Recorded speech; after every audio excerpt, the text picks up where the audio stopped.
ha desaparecido en el bosque. Su nombre es Blancanieves. Mati, baja eso.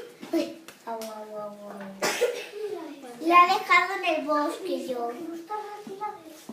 Porque me ha matado mi madrastra.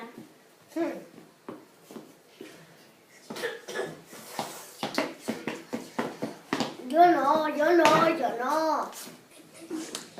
Nosotros la vimos en el bosque, iba hacia la casa de los enanitos. Nosotros la vimos, está en nuestra casa. Yo la he visto, la voy a... Ahora que sé dónde está, la voy a envenenar con una manzana venenosa.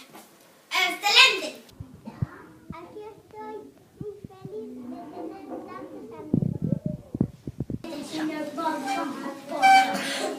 Nos casaremos.